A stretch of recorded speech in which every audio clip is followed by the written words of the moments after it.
The Adventure is Nigh plushies are here! Hey pals, wanna see my new knives? Look out, adventurers! It's the evil wizard, Mole Cutpurse! Not so naked and defenseless now, bitches! Take this!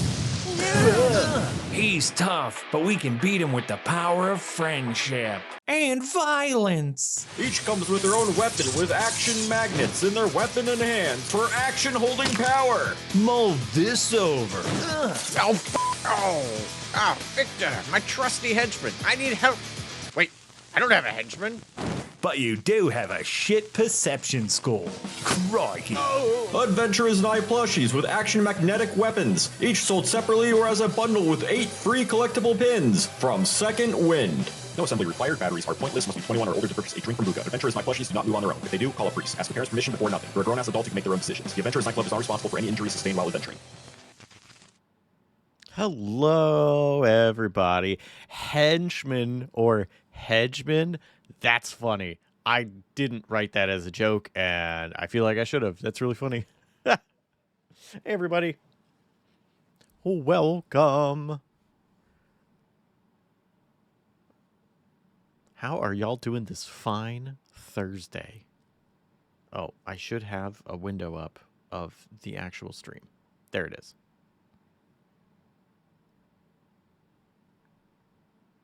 In case something goes horribly wrong, have that on my second monitor so I can see it go horribly wrong. Like when it's completely the wrong size for some reason. I don't know why. Oh, well, that's fine. Hey, everybody. This is the first Jesse appearance since PAX Unplugged. Oh, I mean, no, I was on Hot Monday Energy. So that was technically the first.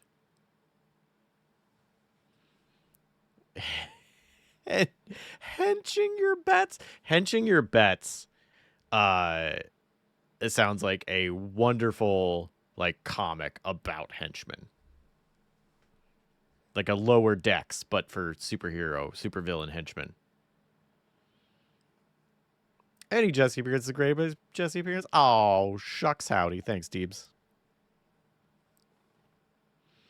But it's the first RPG thing since, PAX Unplugged.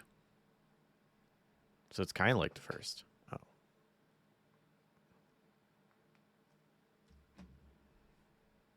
Feel free to use. Thanks. That's funny. I like henching your bets. The 21 and 24 story. Yeah. I do love 21 and 24 from Venture Brothers.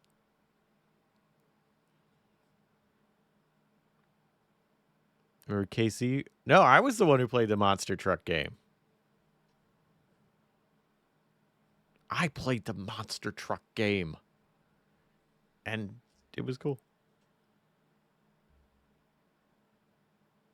Now under Creative Commons. That's funny. Hey, how's everybody doing? How's any fun TTRPG personal news to share with everybody? Someone sent me a question on Blue Sky because they were like, I can't make the stream today, so I have a question here. And so I have one in the chamber and ready to go. But I like talking to people because y'all are fun. And seeing how your week went in the world of RPGs. Played 4 games at PAX Unplugged. None of them were D20 based. Heck yeah! That's the way to do it. I mean, D20 is fun too. No shame on that. But I love a variety of games. So that's cool. What ones did you play? And were there any highlights?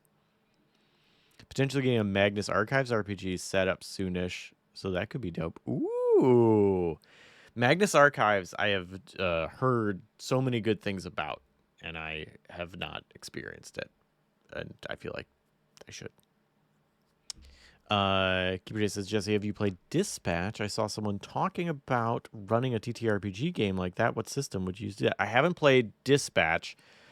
I feel like, I mean, really there could be a lot. I mean, clearly I think Fate would work really well with that because you're dealing with kind of abstract things. A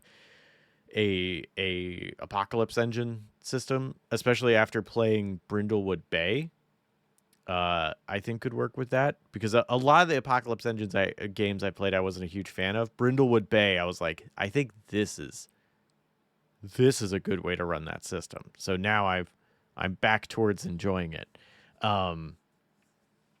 because those are much more like conceptual in how you can run something versus like, a Pathfinder where it's like, well, this is +5 to attack, and it's like, well, you're not doing a whole lot of that. I mean, yeah, you gotta deal with it sometimes, from what I understand of Dispatch, but like the main thing is not swing big sword.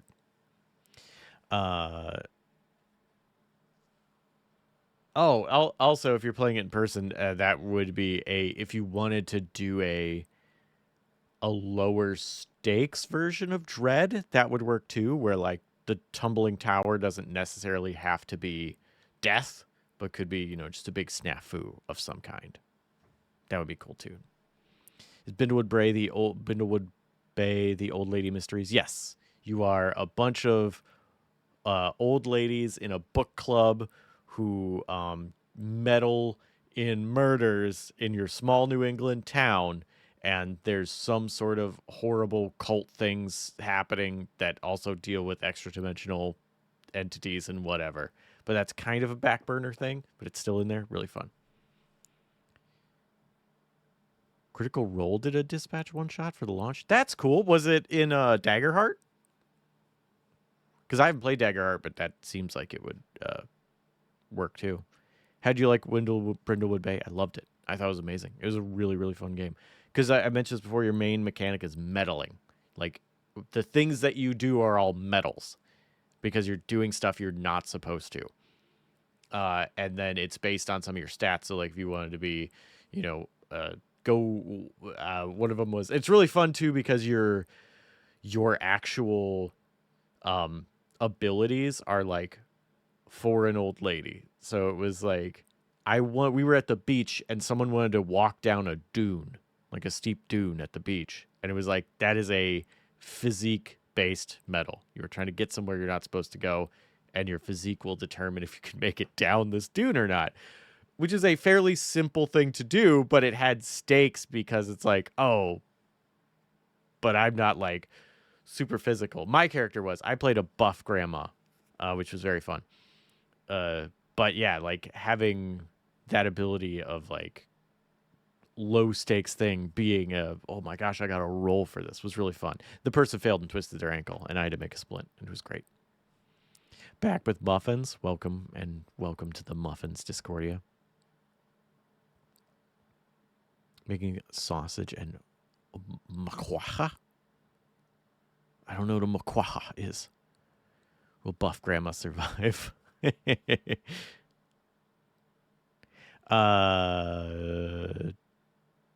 Durathal says 2 of the games 4 played Zagate, 2 were Forged in the Dark. Jelly still want to play that. 1 was all narrative. 1 used a subset of playing cards for RNG. Each class had a specific set of 5 different ones. Interesting. How did that go? Brazilian fish curry? Yum. That sounds delicious.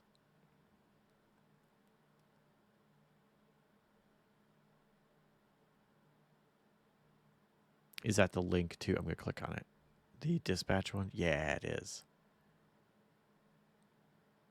Yeah, it's hashtag Daggerheart, so I'm sure they use Daggerheart. That's cool.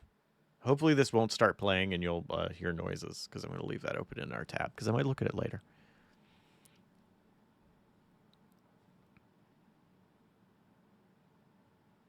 The latter was the most fun. Someone testing their game called Food or Evil about demons running a food truck in hell. That sounds like a delightful tabletop game.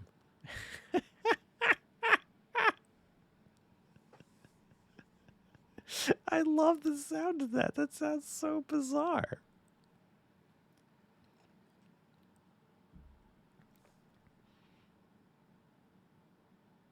I still think Daggerheart sounds like a high school punk band. Yeah. Yeah, someone after a breakup absolutely started a band called Daggerheart. Absolutely. And they might actually play good music. I'd listen to Daggerheart with some like raw teenage angst. Your browser should have a setting to turn autoplay videos off. I have that set on Firefox. Oh, I believe you. I don't know if I do.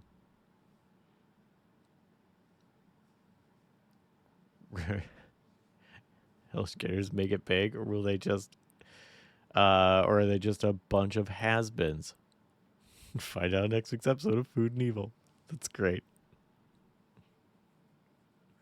Deebs and I recommend a video to look at called Look Outside, Jesse. It's a survival horror RPG where anyone who looks out the window turns into a grotesque monster. That's the plot of Bird Box, which was a Netflix Sandra Bullock movie that got some real mixed reviews, but it is also before that was a novel, which is really good. I do recommend the novel. And the plot of the novel is there is something horrible outside, and everybody who looks at it, it turns like goes wild and turns into something from seeing it. So everybody, as soon as you look outside, they have to blindfold themselves to make sure they don't look.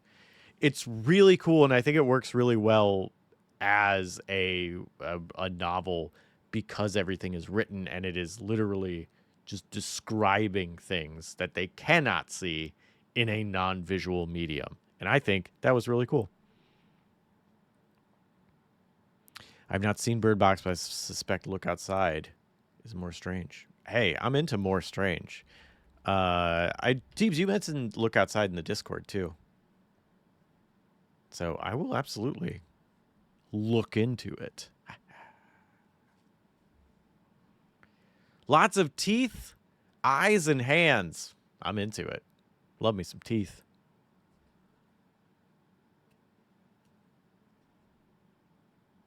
I heard people say at the time Bird Box was awesome, and now everyone shits on it. Oh, I'm glad that some people thought it was awesome when it came out. I only heard the shitting part. I thought it was okay. It was a fine movie. I thought the novel was better, and not to be like, oh, the book is better. Because there is some stuff where the adaptation is better. But I did think the book did more interesting things, and the character development and such just was done better in the book. I'm going to chalk this up as a qualified success. Oh, good. As if I end up taking a food stand in hell, I'll give it another go. I think Bird Box was a fluke. They made a sequel. They made a sequel to Bird Box? No, they didn't. We're going to get to RPGs, but hang on. Was it called Bird Box 2? Bird Box Barcelona? They made a sequel to Bird Box? I legitimately did not know this. Wow. Oh my gosh. I had no idea. Bird Box 2, Caw Harder. Caw!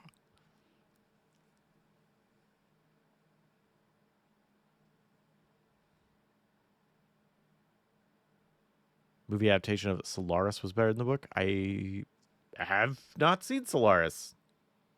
Do I know of it?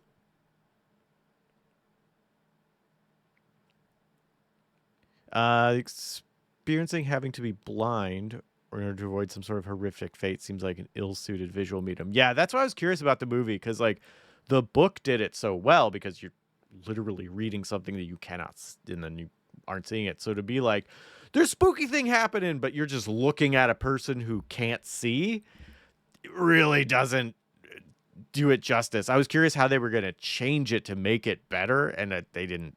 I feel like not enough. It wasn't bad, but it was eh. But I agree. It's kind of a in order to make that work, you really got to make some severe changes, and they didn't. Could have been better. Using cards. Whoop, Durethal says using cards were integrated. The GM picked a suit for the challenge. E.g., hearts were sweet for trying to charm someone. Oh, I love that idea. Oh, no, it scrolled away. Hang on. Charm someone. You draw a card and add the relevant character stat for the challenge, 7+. is some kind of success. If your card matched the suit of the challenge, you'd get an item of some kind to be used later. So you could fail, but still be something useful. That's extremely similar to how Fate works, where you have that threshold and then the getting an aspect that you can add to the scene is kind of like having an item that you can use later, where if you literally succeed by amount, you add an aspect to the scene that everybody can use once for free. That sounds very Fate rules, which, like, positive, Fate's great. Except for the drawing a suit thing, which is pretty cool. I like that idea. Did everybody have the same chance of suits? Or was there like a chance like, oh, my character is more inclined to social things, so I have more hearts in my deck than like the other ones? I'm curious. Recently heard Solaris mention on Changeling podcast. Ooh. Changeling : the podcast. That's the only way to do a White Wolf or a World of Darkness style podcast. You have to have a colon in it.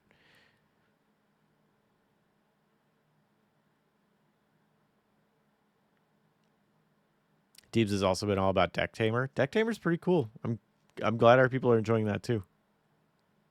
I can't say why, but I recently had to open Deck Tamer for a different video that I'm very excited for everybody to see. That's all I can say. Good videos coming. Also, good videos coming. My House of Necrosis video came out today. Today. I think it was today. So you can check that out. Thought you were talking about Fate there. Yeah. What's the next podcast? The podcast. It's podcast : the game. Brackets about podcasting. : Bloodlines. Now excited to see it. Oh, good. I will say the House of Necrosis video was hard because the one thing that the whole video is about is that House of Necrosis is really good at giving you strangely specific items and abilities where it's like, when will this ever be useful? And then continuing to put you in situations where that exact thing is useful. And if you weren't paying attention, you just get bodied because you weren't like, oh, I have a spell that does this. Oh, I have an item that'll save me from this exact situation. And like, it's so cool to play a game that does not focus on like, well, you just min-max this one thing, get it to as good as possible, and that's your solution for everything. There was always different ways that you had to approach situations. Basically what the whole video is about. That hard to condense into a title, so it's called Every Move Counts. I would have just gave it that as a title if everybody just let me off the leash, and then all my videos would be named like modern animes, which I'm not really sure is good for the algorithm, so it's probably better that I don't do that, and someone's there to stop me. Changeling: the game, the podcast, the movie. Deck Tamer rules. I'm really glad you streamed it because probably wouldn't have given it a chance without seeing it. Oh, well, I'm so glad. I'm really glad because it's cool. I've played a few times on my Steam Deck too. I also put Final Fantasy VII on my Steam Deck because I really just wanted to play an RPG before bed, and while I was sitting on the couch with my partner, and I was just itching to play it. It's been so long. The video game. A podcast, the broadcasting. It's a tabletop RPG in which you and your crew attempt to record and publish a podcast in the world of darkness without falling victim to the monsters skulking in the darkness. That's really... I can't believe they haven't... Whoever is doing modern White Wolf games, not White Wolf because that company's gone, whoever's doing modern World of Darkness games hasn't made that a game yet. It's so timely.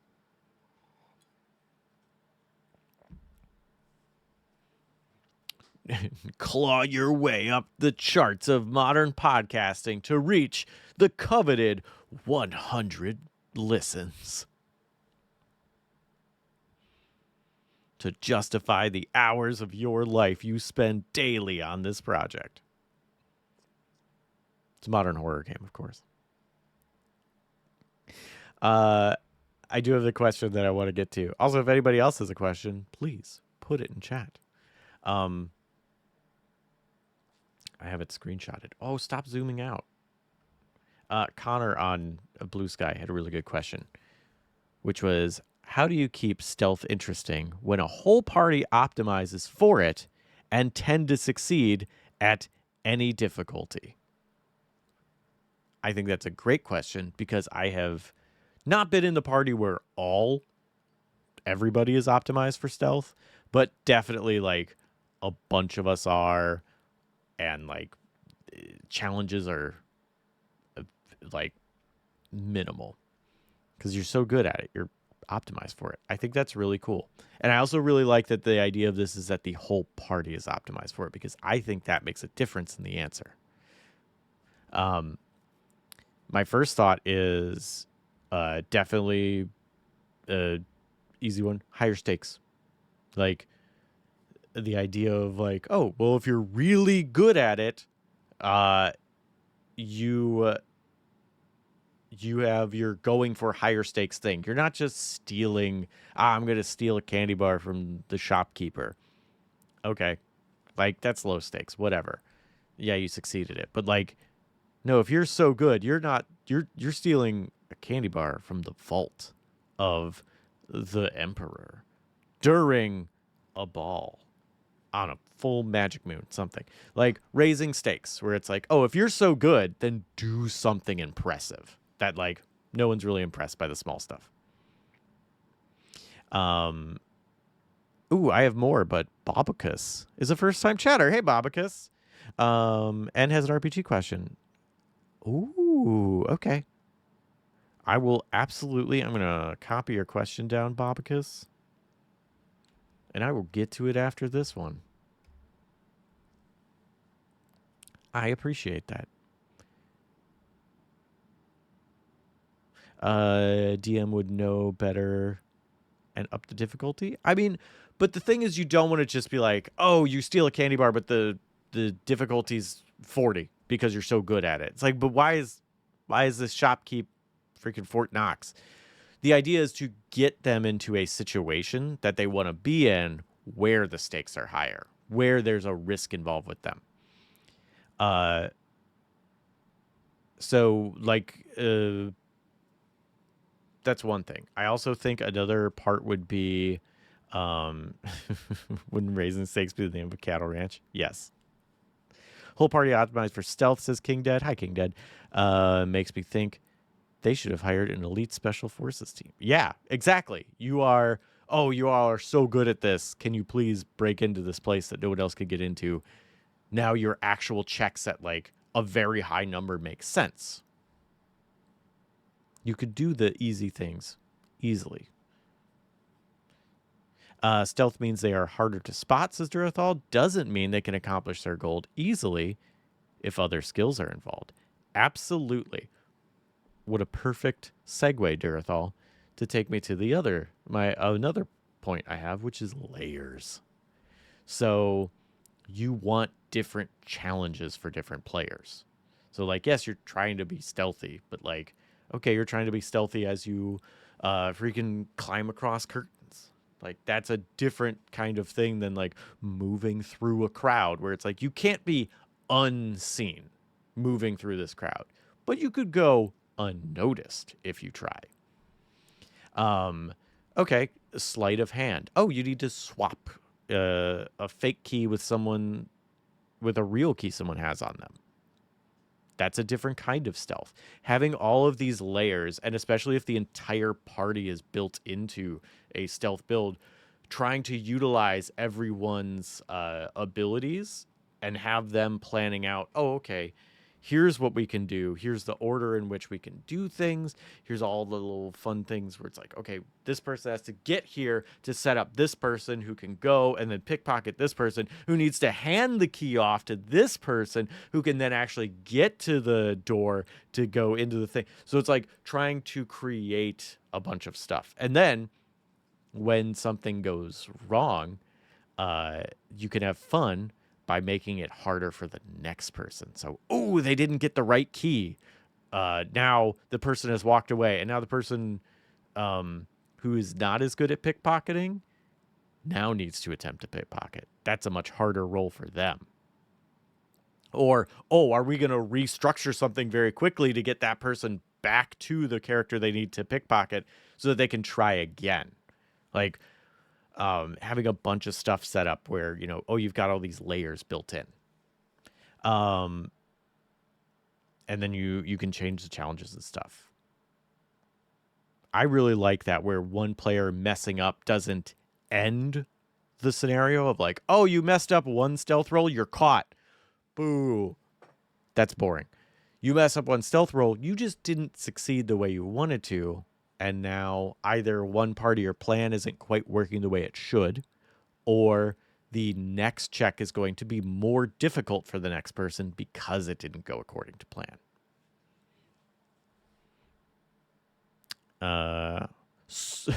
Saudi. I thought it said Sunday.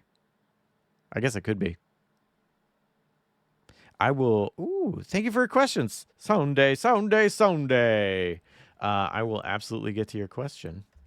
I am putting it there. Ocean's 11 session. Oh, yeah, absolutely.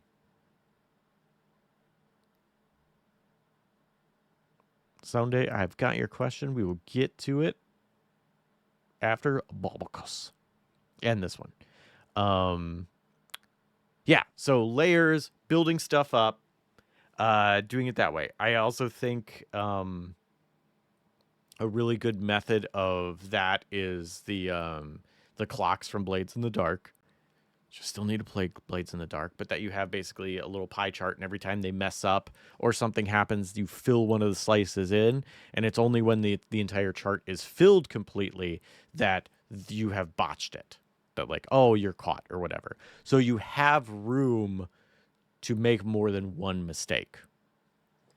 And then you can, but as it fills, tension's building of like, oh no, we only got like 2 mistakes left, and now because we've made these other mistakes, these checks are now harder. Should we not do it? Should we just call it off, or should we go forward with it and try it? And if it fails, we're in real deep. Yeah, I love the clocks method.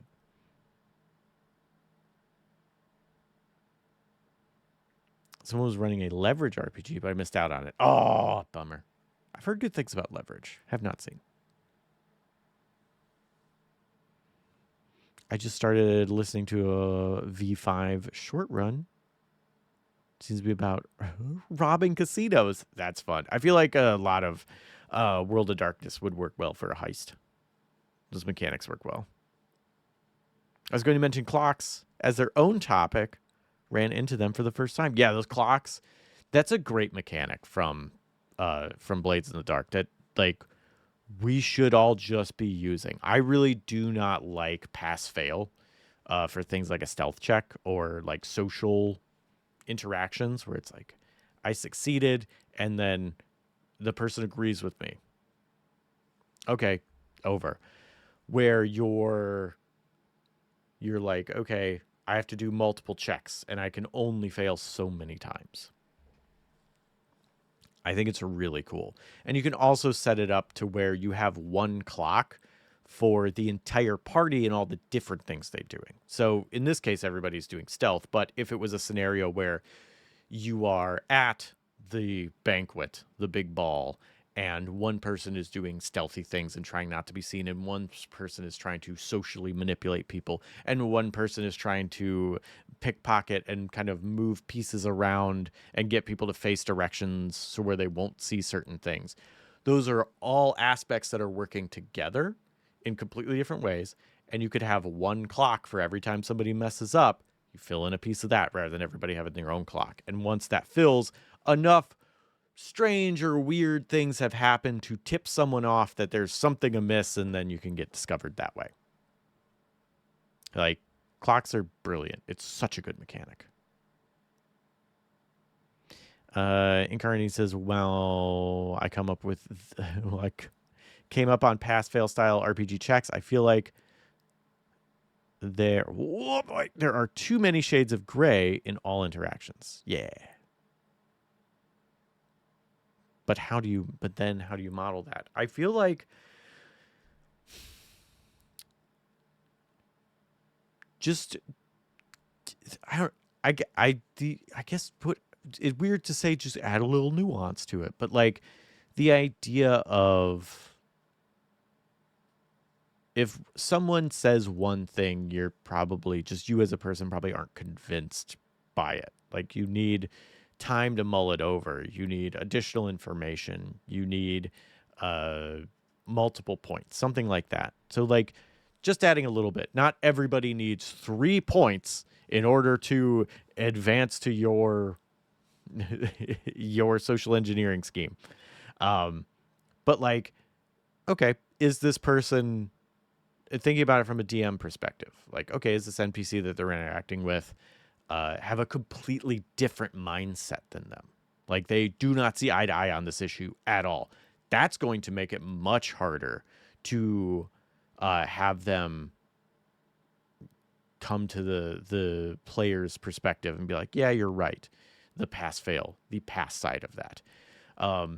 If they're more inclined, if they like the person, or if they want to get to know the person, they might be more inclined to lean towards, being like, yeah, you know what, I'll give you the benefit of the doubt, or yeah, that makes sense, I'm willing to agree.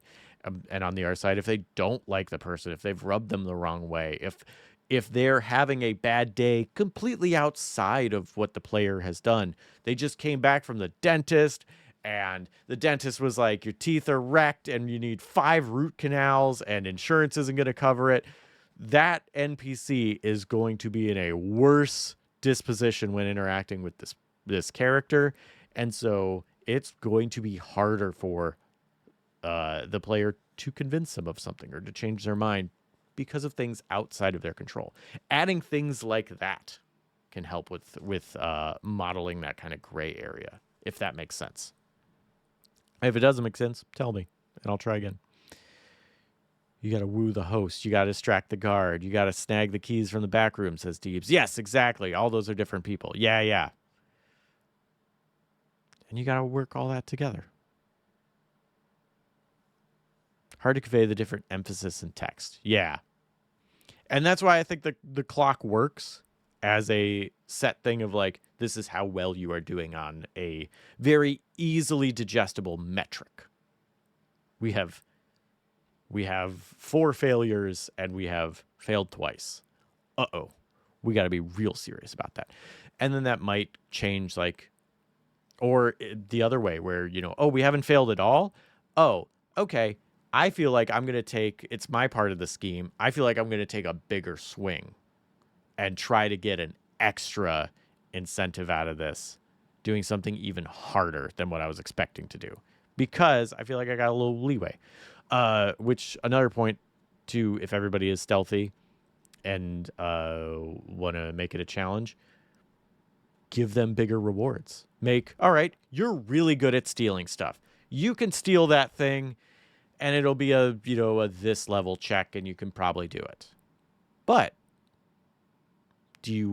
what if you wanted to make that harder? What if you wanted to steal that thing, but like do it in a different way or steal extra things? So by making it harder, by adding numbers to the challenge, the target number that they got to hit or whatever, give them extra benefits. Oh, if you want to steal that, that's fine. But don't you want to, right next to it is a magic axe.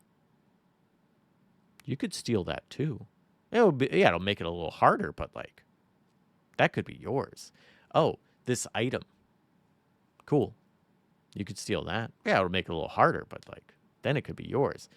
Oh, as you're stealing the thing and your plan is to escape immediately, you overhear 2 guards talking, and you realize if you stay longer than you planned and eavesdrop on them, you'll get some vital information on a person that you've been running a scheme on, or that you want to run a scheme on, or information about someone that you could definitely sell to someone else.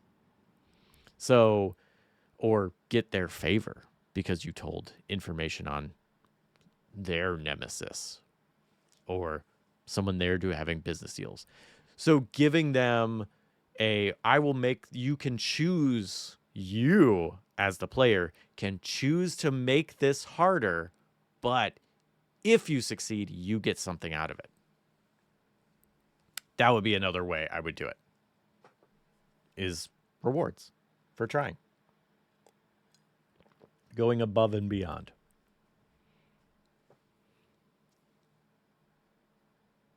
Sunday says I gotta fly, drop the kids off at school, but keen to listen later. Sunday it will be on the VOD on Second Wind's YouTube channel. If you need to tag me in Discord or something, there's an RPG help desk channel, easy to tag me in there. You can tag me anywhere, and I'll probably see it. Some channels move fast. That's probably the best one to go. But yes, so you have an answer to get to your question, because I definitely want to answer that. So have fun. Dropping the kids off. Incarnate says, makes sense. Pass-fail is easy because it applies all interactions / roles. Gray areas look different depending on what you're doing. I feel like they're harder to generalize. They are, and I think that's what makes them more fun, is that they're not generalized. By definition, they have to have more detail, more understanding, more creative juice poured into them, because you have to flesh them out. This is like a doomsday clock. It's like a minute from midnight. Oh, okay. The clocks are... Wait, I have a whiteboard right here. I'm dropping things. I have a whiteboard right here that was definitely not related to a video we were shooting earlier today. Very excited. So the clocks is like this. You have your circle. Okay. Move mic. You have your circle, and you make a clock. I'm just going to do this one as 4. This is your clock. Now, every time... Okay, we're doing our stealth checks, right? Now, every time you fail... Uh-oh. Guard noticed you, but, like, didn't catch you, but heard you make a noise. And now the guards are a little peaked. They're like, uh-oh, something up? I don't know. I'll have to keep an eye on this. So now, one of, in this case, 4 clocks are filled. Someone botches the key swap that they were supposed to do. Oh, that's 2. You only got 2 left. So now every time you fail, you fill one of these in. Every time you succeed, it just stays how it is. Now we've done 3. Oh, we've succeeded. We succeeded on all of our stuff. We beat it with only 3 out of 4 filled, so we succeeded. So you could also have that change the outcome, where yes, you succeeded. However, they're going to notice that the priceless painting is missing sooner than you would have expected, because they were on higher alert, because of how many clocks got filled. And you can set this to like 8. I mean, you can set this to as many as you want, as you can just draw slices. So like, I mean, the easiest are the round numbers. So like, boom. Now there's a whole bunch of clocks that you can fill in. This is hard to do mirrored. That's a clock. Brought to you by Blades in the Dark.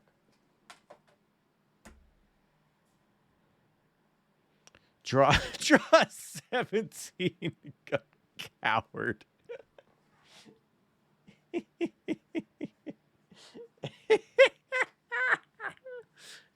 That's funny. I will not draw a 17-agon, whatever that is called. A Dagon. I don't know.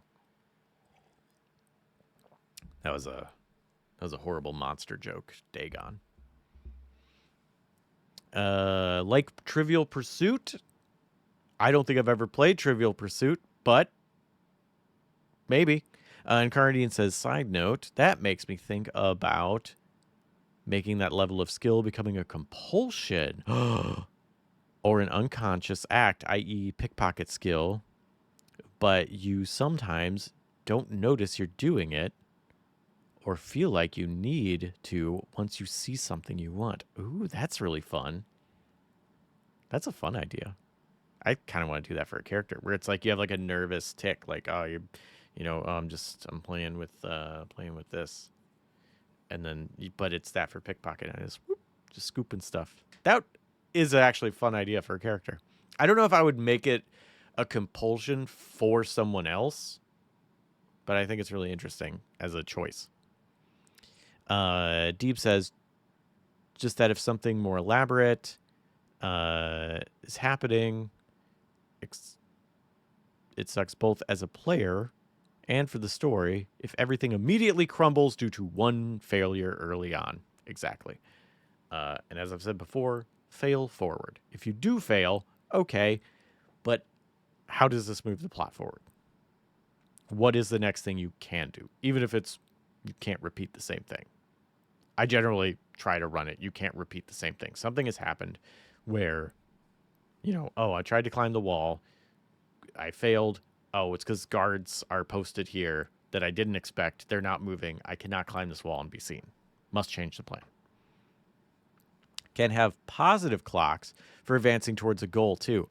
Duranthal, you are correct. You can absolutely have positive clocks, which is actually similar to how Brindlewood Bay works, where when you medal, you get clues with a capital C, and once you have a certain amount of clues, you can then propose the salute or the what actually happened, and then you make a roll and you get a bonus based on the number of clues that you have.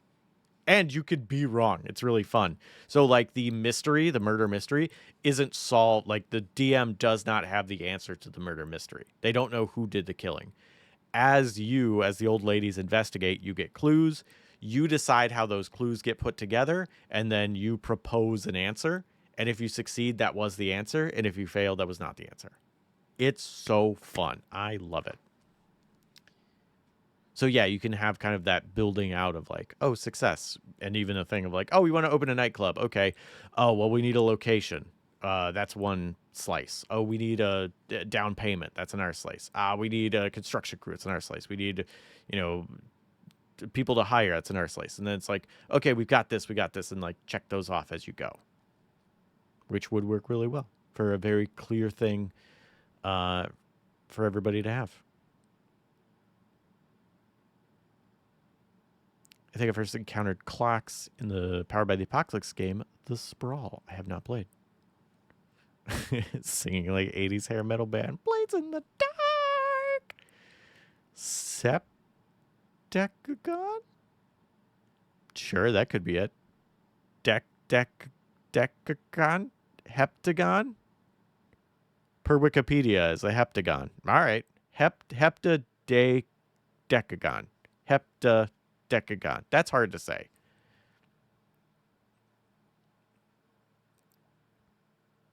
Nor is 9. Nor? Different number of prefixes. Occasionally perception check to notice you're digging through that lady's purse.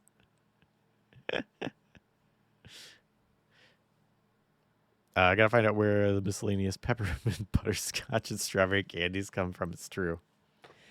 I don't think any one of us actually had hard candies as one of our items. We really missed out.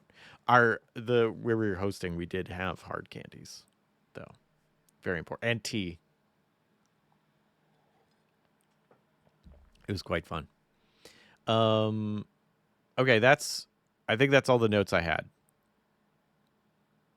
Sacrilegious, I know.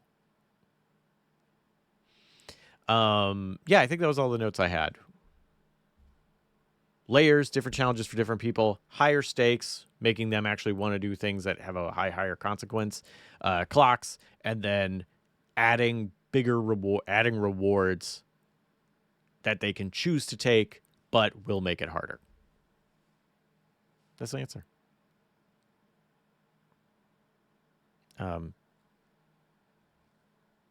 Connor. Yeah, I had it right. Connor, I hope that answers your question from the past. How'd the live panel go? Had to miss it since I was working down the hall. Oh, I hope that the work was fun. And also, It was nice seeing you again, by the way. The panel went great. I had a really good time. Everybody else seemed to have a really good time. And the audience seemed to have a really good time. I thought it went extremely well. Hopefully it didn't get some 1-star reviews or whatever, but everybody seemed to have a good time. Yeah, I thought it went well. Like, funny answers. All the guests, like all the fellow panelists have been on here, and I was confident that they would all have great answers and be delightful to listen to, and they all had great answers and were delightful to listen to. So I had a lot of fun. It seemed like everybody else did. So yeah, went well. There's your answer. I hope helping run the con went well, and also thanks for helping run the con. That's very important. I'm going to read Bobicus's question now because I can't ask Connor if that answers the question. Because Connor's not here. Connor, let me know in Discord if that answered your question. Bobicus says, my TTRPG question is, I'm making a game called Cozy Cauldrons. That's a cute name. It's about being a witch in a small town with a variety of villagers and fantasy folk. Oh. And isn't that cool and rad? And aren't I the best? That's your whole question. I appreciate that I didn't read your question beforehand. That I was just like, oh, you're going to ask a question. I'm in the middle of something. I'll do what I always do. I'll just copy it down, put it down, and then read it for later. That's hilarious. I feel bamboozled, and I love it.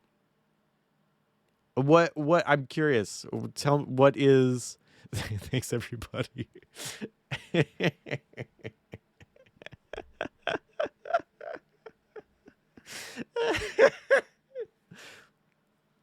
What is the, like, main goal of Cozy Cauldrons?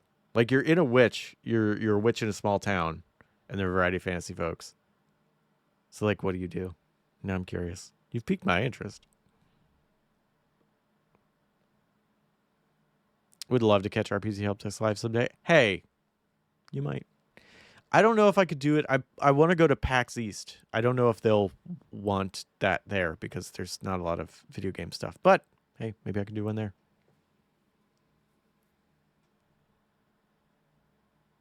Oh, that was a question for Tyrannothal.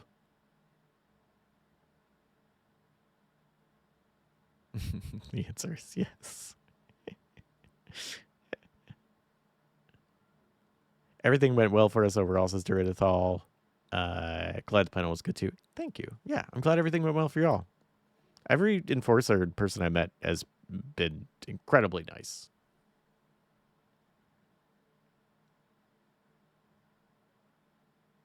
I'm an expo at West. Oh, want to wear purple one of these days. You should do it. It's mostly, Babacus says it's mostly about resource management and personal relationships. The town has problems, and if you take care of your self-care and shop, you get resources called cups of tea and warmth. Cups of tea allow you to do scenes with people, and warmth lets you build bonds. You can also cast spells by taking on obligations, a magic form of debt that makes it harder to maintain your self-care and magic shop. That's a fun contrast. We do our best. Thank you, Jesse. Thank you, Incarnadine.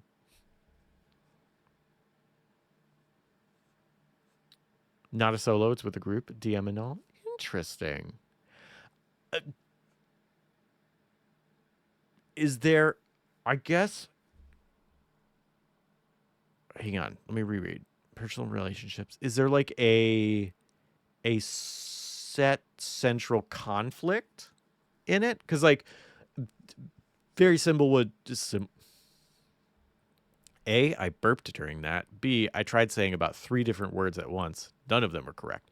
Is there a central conflict in something like Brindlewood Bay where it's like, oh, there's been a murder? We're all old ladies at a book club, but like there's been a murder and that's what we're dealing with. is there like set central conflicts in that, or is that more of like this is a cozy game and the DM will come up with whatever conflicts they want, but it will be on them? I'm curious.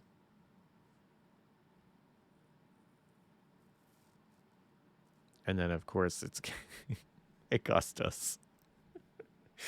Augustus, your name's great, but I can't see it without laughing. And it makes me so happy. Thanks. Thanks for existing. Because I am curious about that. Because I feel like that's a fun thing. But that one of the things that works for me personally in cozy games and like low stakes games like that is a central conflict that we are forced to deal with. And that kind of, or like Honey Heist, where it's like, well, you have to steal honey. Where I've played games that don't have that, and I tend to bounce off of them because I need a thing to focus on. There are storylines that the DM has to come up with, like the trolls are raiding the goblins, or the merfolk can't fish because of the squid horrors that are invading their fishing ground, or the farmers are blaming the lizard folk they're lost with their cattle. Oh, the idea is multiple storylines with a few key scenes each. Interesting. So, that makes me think of what is it, like Fiasco, and Deebs, thanks for sending me the copy of Die Laughing, where it's like a thing that is set up as particular scenes that do interact with each other in some way. That's cool. I guess your question was, that's rad. It's cool and rad, and I'm the best. And I'll be like, that's pretty cool and rad, yeah. Seemed pretty good. The best, I'm going to need more. Going to need more data for that point, but pretty good. Is it like a thing you've play tested yet, or is it still in building phase? I am curious. And while I wait for an answer on that, I've never played Die Laughing or Fiasco, so I'll check that out. They're interesting. I like Fiasco is very much the excuse of doing improv, but like you get to throw dice around. I feel like it's not actually gamey enough for me. Die Laughing is a bit more gamey. But they're very, very rules light, improv heavy, scene dependent RPGs. Which I know there are others. Am I blanking on them? Yes. Will I remember what they are? Probably not. But I know they exist. Haven't play tested it. I need to add more subsystems, but I want to get the base game fully balanced. But that's good. Try and get it balanced before you play test it is a smart thing. Then you can play test it, learn all the way it's not balanced, and fix it. Has Jack ever played it? He might like that. He might like that. I don't think he's played it. So I may have to introduce him. That's cool. Bobicus, I hope you have a good time building your RPG, because that's important, because it sounds cool. I hope it's fun. I hope you have a good time. Whenever you get to the playtesting phase, man, you'll learn so much about your game. In a good way, but also, I know with games I've made and like run and stuff, like you will just learn so many things that you had not accounted for, which is ultimately good. But you definitely have to come at it with an attitude of, I'm going to learn things that I need to fix or that I was not expecting. And then you can make it better. Yay. Like when I have a full spell crafting system, that sounds like a whole lot of work. And yes, that's very important, especially in a game about casting spells. And I want more things for people to buy, more advancement opportunities, more guides for how to develop storylines for the DM. All of those sound like very important things. Guides for how to advance a leveling system. I think one of the things that makes something like D&D so instantly appealing to people is looking at, oh, I opened it up. Barbarian. Oh, at level 15, I get this? That sounds cool. You instantly have a thing that you know you can get. Where, you have something like Fate, where it is way more abstract what you get when you level. It's more exact. It's, I think, more fun and better and more directly tied to your character, but it's something you come up with. You don't have just cool thing to look at and go, I want that. So yes, having things that you can see coming down the pipeline, very helpful. I have playtested the base game, almost balanced, and can add new subsystems. Nice. That's good.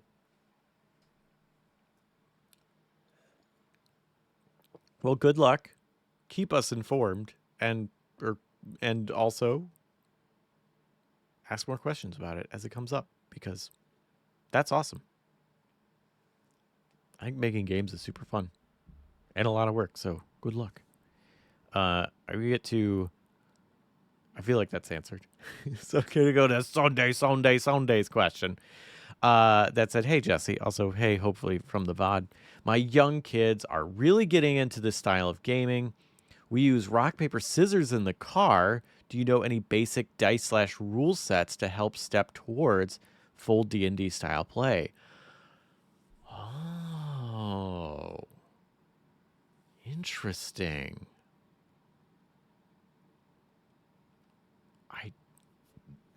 Okay.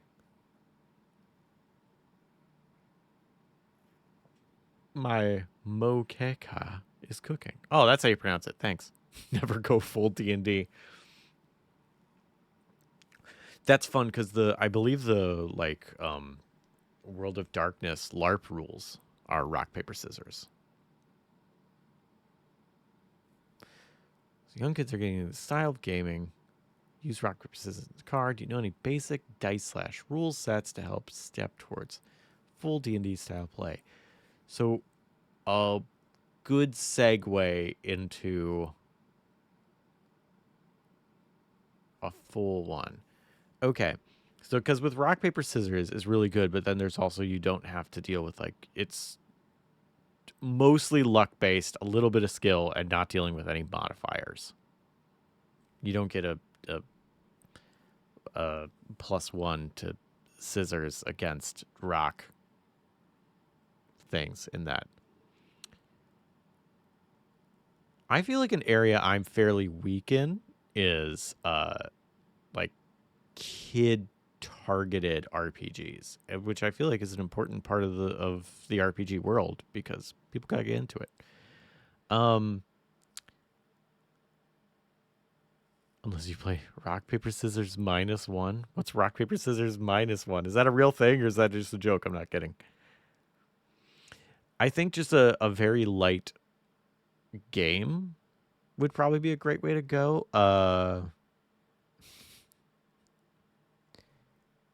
So there would be some, so like Powered by the Apocalypse, an example being Brindlewood Bay. I don't think the kids are going to enjoy Brindlewood Bay, but as a Powered by the Apocalypse thing where it's like you have extremely limited things to do.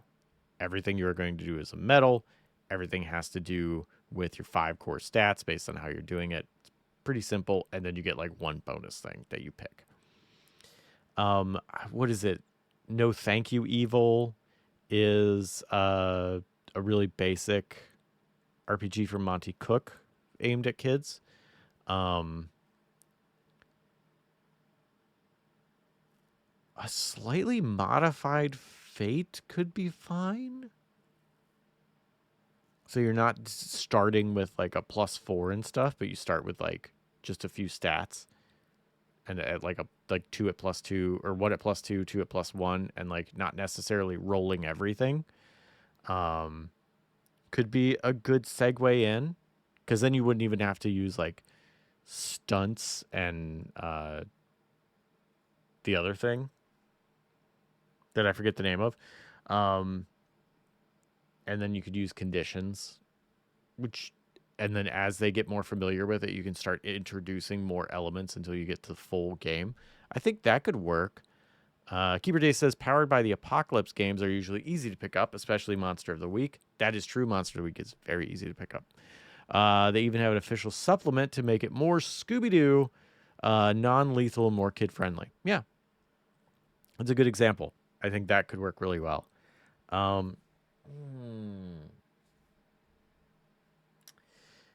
I think it... Oh my gosh, there's a hype train. Thanks, Incarnadine. You gifted me a sub. Oh, well, you know what that means.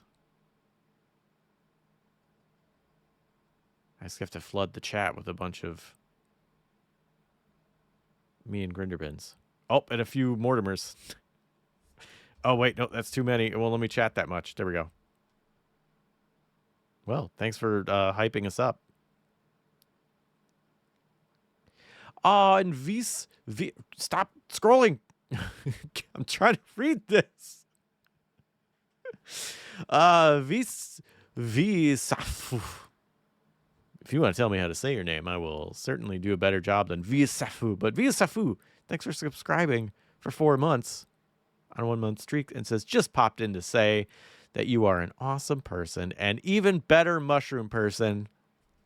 Shucks howdy. Literally just finished work while listening to that one episode of Windbreaker where you were with Yachts and Jamate talking about atmosphere in games. That was a fun episode. I had a good time with that. Thanks. Thanks, Vissel.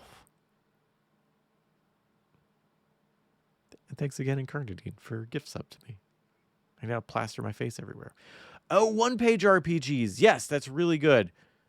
I was even talking about those earlier. Yeah, one-page RPGs. So, like, what was it?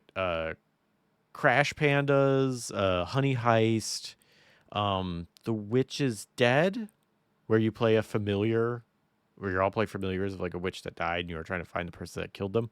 Maybe too extreme for kids. Maybe not. You could be like, oh, no, they're missing. There's ways you can do that.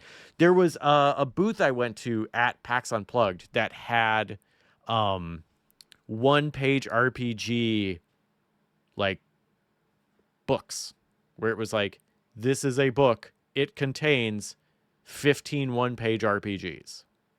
Enjoy. And it was really cool. The Witch is Dead is great. Cool. I have not played. It sounds really fun. They're sleeping. Yes, they're sleeping somewhere else. You gotta find them so they wake up. Is Call of Cthulhu real, or is that just a joke? Because that's funny. Oh, Kids on Bikes, says Duranthal. Also one I have not played. I assume that can be aimed at kids. I only know it from adults playing it as the kids in danger genre. Search instead of Call of Cthulhu. Baby's First Cosmic Horror. I see a lot of those on Itch. On Itch.io, I think I've gotten some through some bundles. Oh, yeah, I have a bunch that I have not played, but also through several bundles. I have so many one-page RPGs. So, yeah, a one-page RPG be good. I think one of the biggest parts is what, even more important than the system itself, or as important as the system itself, what are they excited about?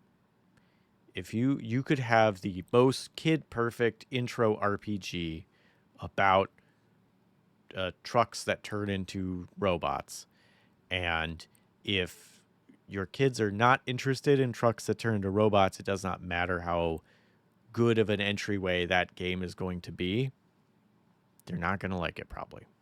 If they are very excited about playing a frog that has to find their witch that's napping somewhere else or dead, again, I don't know, however you want to roll that, and they're excited about that, and you're like, this game isn't that great, I don't like it very much. Like, oh, the mechanics are cheap. It's kind of one-sided. It's real easy. The thing that they are excited about will go a lot further. And then their rule, if it's like, oh, this might be a little too complicated for them. Cool. Dumb it down. I played a game of Risk with, it was a really cool experience. I was at a in-laws place for some holiday.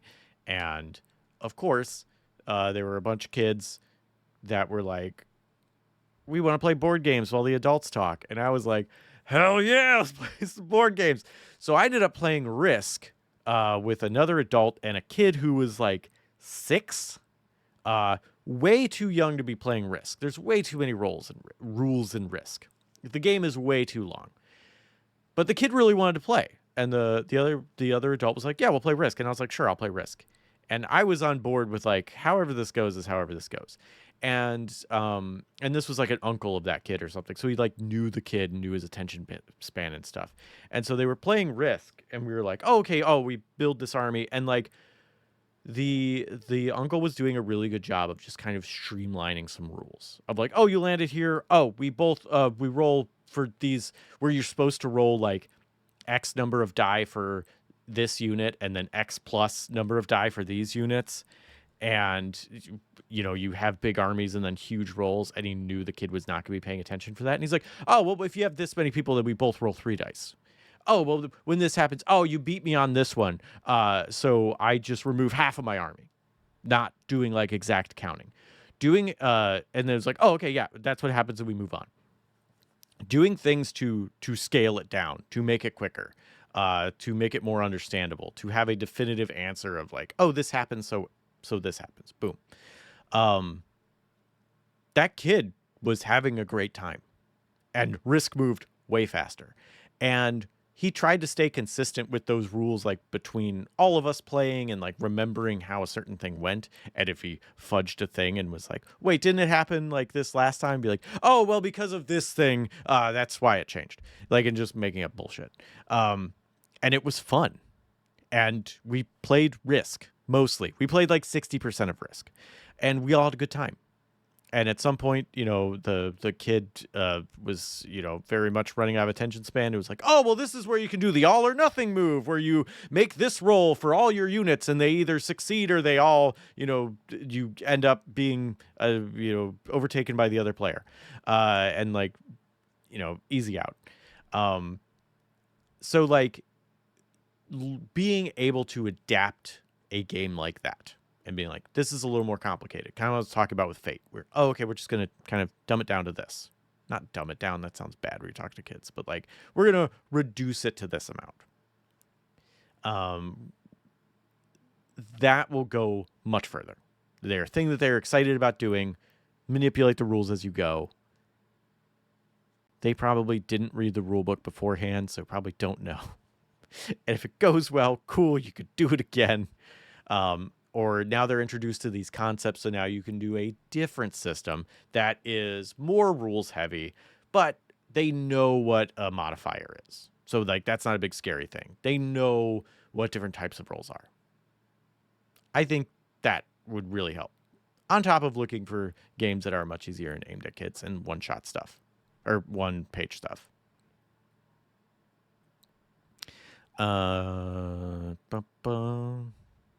Keeper Day says, good point on the lots of stuff from Itch and the same. I've gotten a lot of those in bundles or just for free on Itch.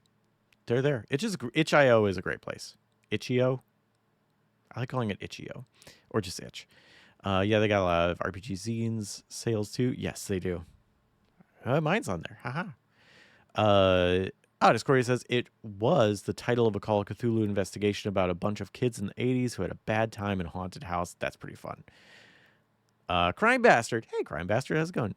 Argyle and Friends, Adventures in the Land of Skax is the best RPG for kids. I've never heard of that. Good to know. Saudi. If you're listening, check that one out. The character sheet is a sock puppet? What? I'm sorry, I have to open a tab with this now because I want to play the sock puppet RPG. Are you kidding me? The character sheet is a sock puppet? How have I not played this yet?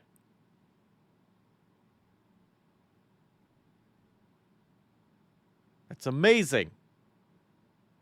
I want this. The PDF is $1.79. I'm buying this. Not right now. I'm busy. I'm on the clock with y'all.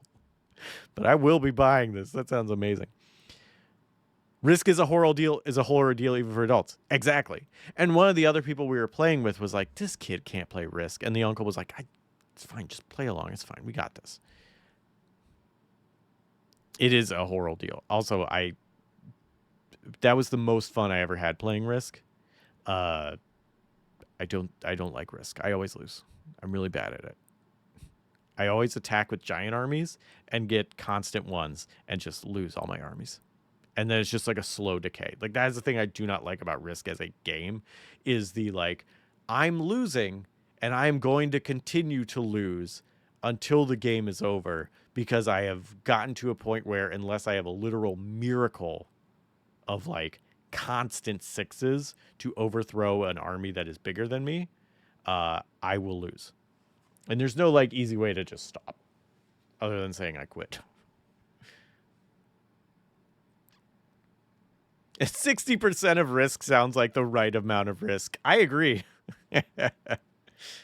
Rules are more like guidelines. Yeah, you really gotta go in with that mentality.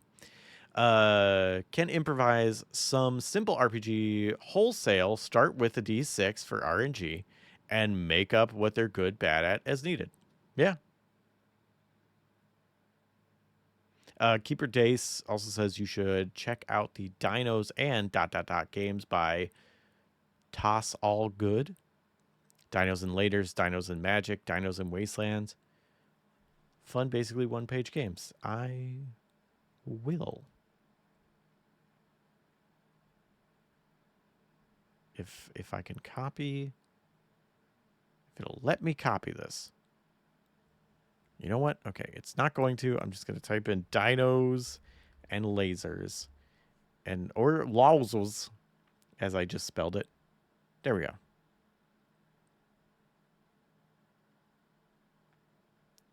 View all by Toss All Good. Oh, look, it sent me straight to Itch.io.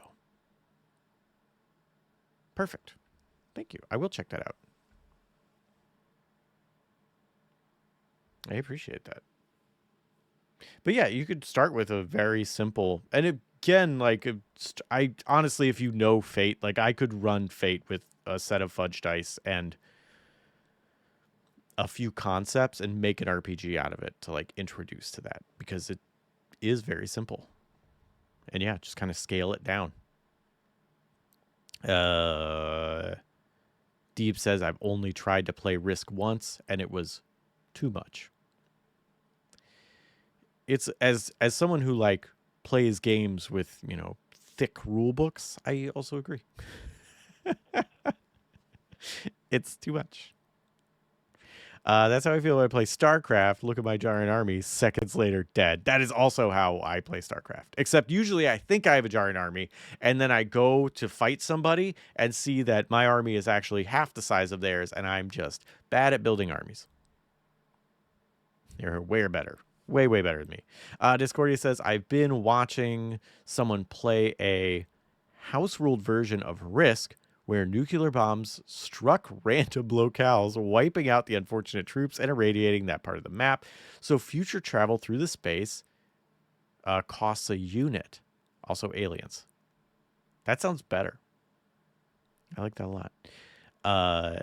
Crime Bastard says, I'm doing Fate on Saturdays. Yes. We have a lot of improvised rules. I steal mechanics from everywhere. As you should. It's great.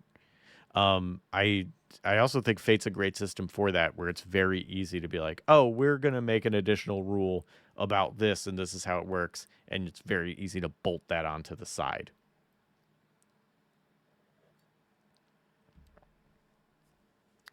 And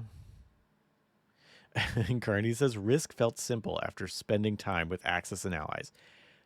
I haven't played Axis and Allies. I believe that's probably true. I don't think Risk is overly complicated in the same way like a D&D book is overly complicated. I feel like it's a lot. And again, that I'm not going to win, but I can't give up kind of thing. Like Monopoly, where you're just bleeding property and money. And you know you're not going to win, but you're still playing. I feel like Risk pulls that. This is Deep says this is coming from someone that is excited to play Warhammer this weekend. Nice. I also like Warhammer. What little of like wargaming I've played, I like, and I'm scared to try Warhammer because I may really like it. Risk 2150 is actually pretty decent because you have 5 turns and it's done. That sounds rad as heck. The heck is Risk 2150?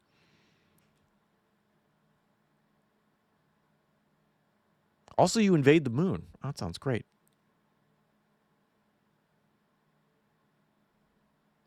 Also, good luck playing Warhammer 40K this weekend, Deeps. I wish you the best of luck. May your wallet survive. Your death is swift and painless. We decided that the story will be focused on our characters, so we made characters first and built the world around them. All the plot points come from the player character interactions. I'm playing essentially Colin Robinson. From What We Do in the Shadows. I love Colin Robinson. It's a funny show.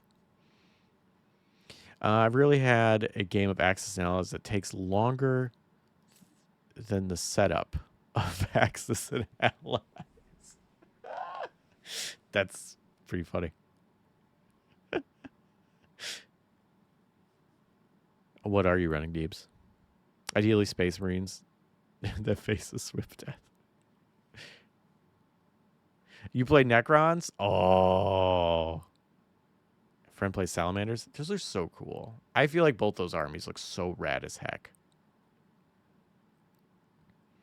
3D print yourself and save a bunch of money, Jesse. I don't have a 3D printer. I do have a friend who they are currently like learning how to 3D print minis and is constantly like every week or two, I will get a new photo from them on Discord being like, check it out, I just printed this, I'm getting better at it, and like how much better they are getting at it, and like calibrating the system to like not show scan lines and like how to set things up. They look really cool. Not gonna lie, I think it's freaking rad.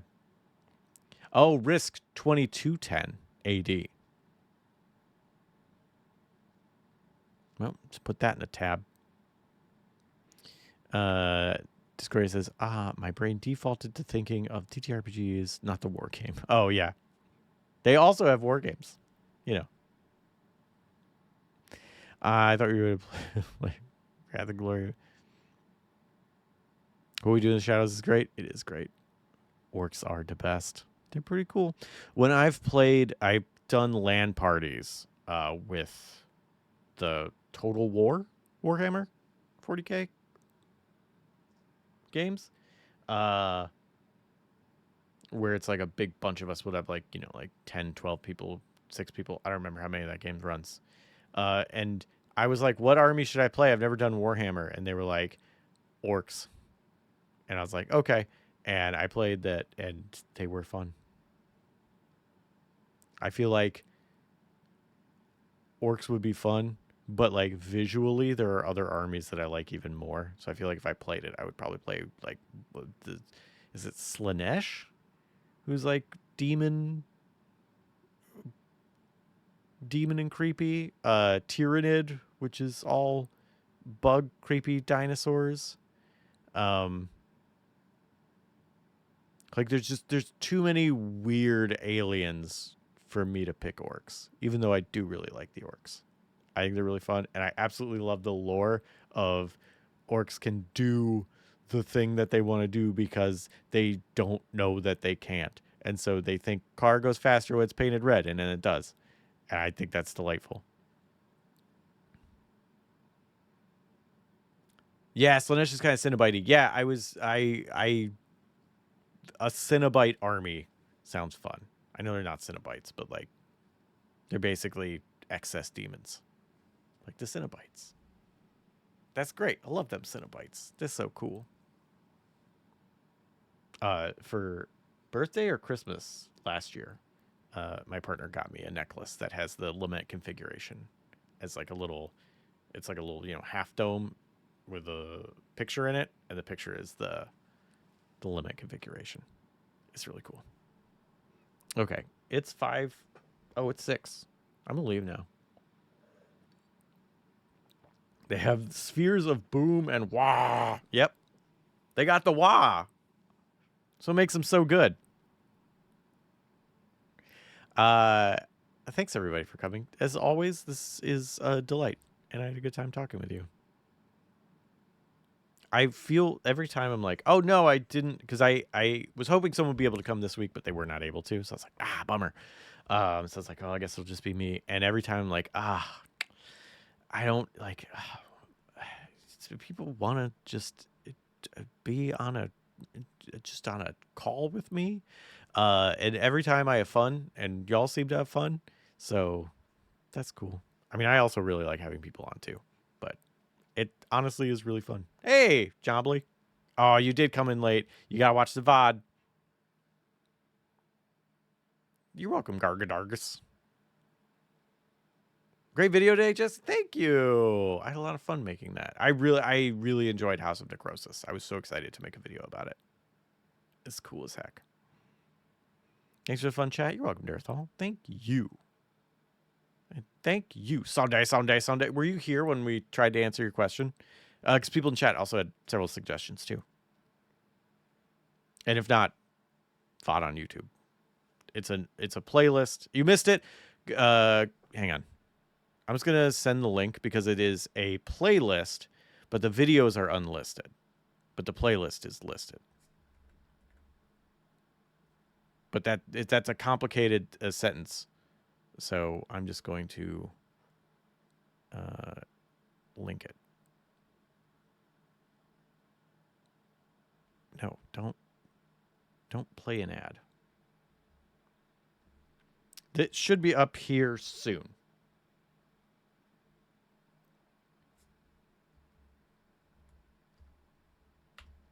There you go. It's a list of unlisted videos. What's the complication? Yeah. There you go. That's the playlist for RPG Help Desk. It should be up there.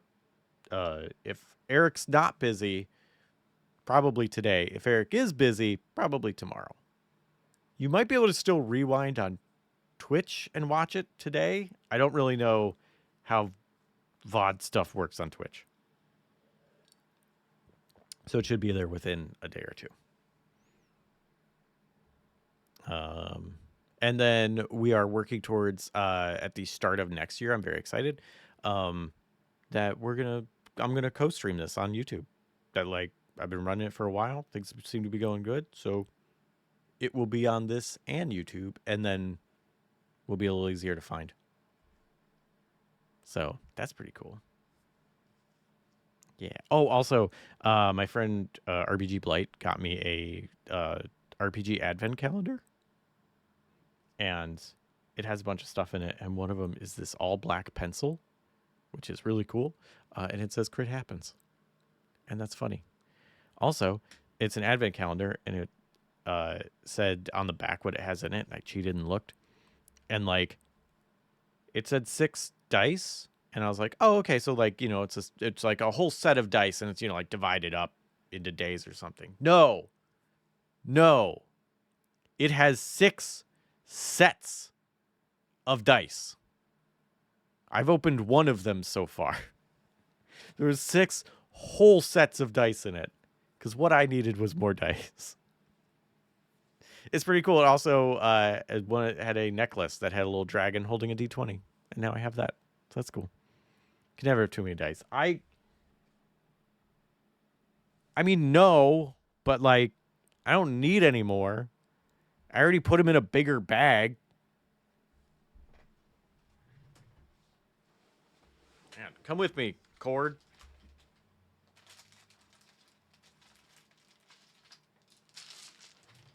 I already upgraded to this bag I made at a sewing class that my partner and I went to.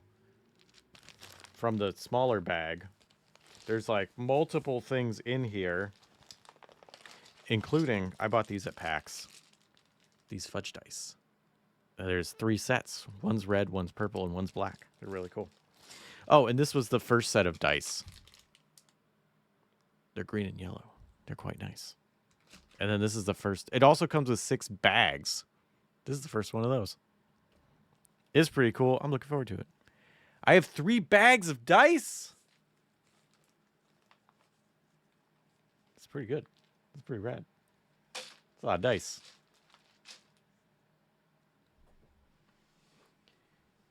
I know a guy who makes chainmail dice bags. Fun fact, I have a chainmail dice bag. Because not even all my dice are in there. I did a dice exchange on Reddit. And chainmail dice bag. What a set of dice. Actually, I think they're very similar to... Yeah. They're very similar to these. They're yellow and green with a little bit of purple. I think the theme was a king cake, which is a New Orleans thing. And that was their color scheme for it. But yeah, it's a nice little dice bag.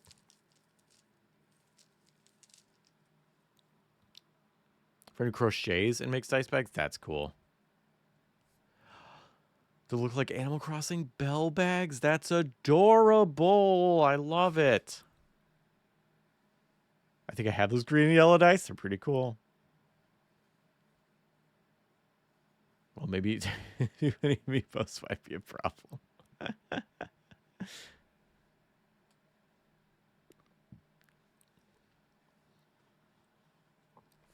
Cool. But yes, I made this bag, which is why my dice are in it now.